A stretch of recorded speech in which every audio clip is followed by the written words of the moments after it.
Honest J. Nowak. Oh yeah.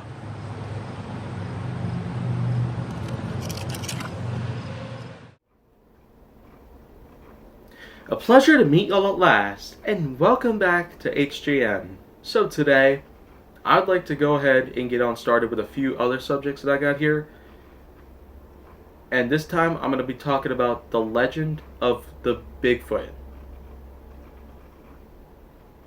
And I don't know about you, but there's certainly been a lot of controversy about it, and there's certainly been some conspiracies that have been raised about it, and it's been getting quite freaky-deaky, in a way.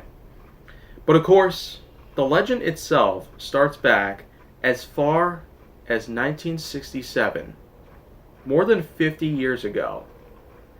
Because, after all, during those times, there weren't really a whole lot of stuff that you could do out there, except go out into the wilderness. That's basically one certain thing out there that you could keep yourself occupied with. But today, we got all this stuff that we got here. I do, of course, go out into the wilderness, but it's kind of rare because this is, in fact, a more urban sort of area. There is a lot of rural space out there and a lot of woodlands and the like, but it's basically just the purpose of keeping oxygen levels fresh. Mostly that, and the fact that some people need extra wood to keep themselves warm in colder times that we got going on.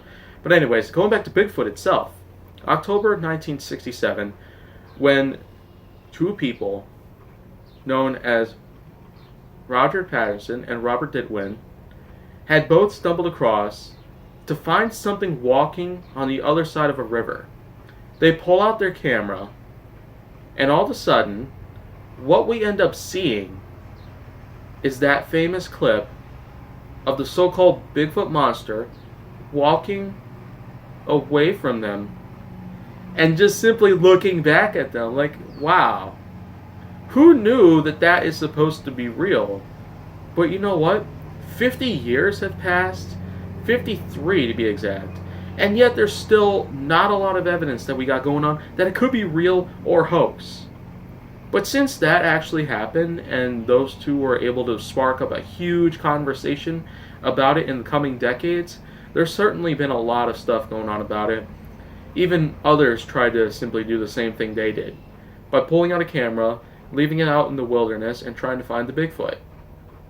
Of course, there were people out there who were actually able to find large footprints shaped like the human foot. They were able to plaster cast it with plaster of Paris, which of course has been very well known for casting certain footprints and the like. Just so some archaeologists and others out there can be able to find certain animal species regardless of where they could possibly be at. And casting them with plaster of Paris is one pretty good way to go. But in this instance, the footprints themselves, they were just very large. That's how we knew it was the Bigfoot. Because it was just simply that. A larger footprint that pretty much dwarfs our own. That's just one other way to put it together, but you know what? Even I'm still just confused at this point. I cannot really tell whether or not it was supposed to be a real thing or if it's just some strange hoax that had been made up, but the internet never existed back in 1967. It wasn't until at least 30 years later that we have ourselves a network to where we're able to share a lot of info and the like. More than 30 years would pass before the internet would even come to existence. And it's mostly thanks to a lot of workers out there and coders and programmers and the like, Microsoft and whatnot. They were able to bring it to us for the first time. But of course, the legend of Bigfoot is still a big controversy, and coincidentally, there's also been lots of other things that have been raised up on the internet by other people out there. Those I'd probably have to talk about some other time. But if you want to see more, go down to my channel.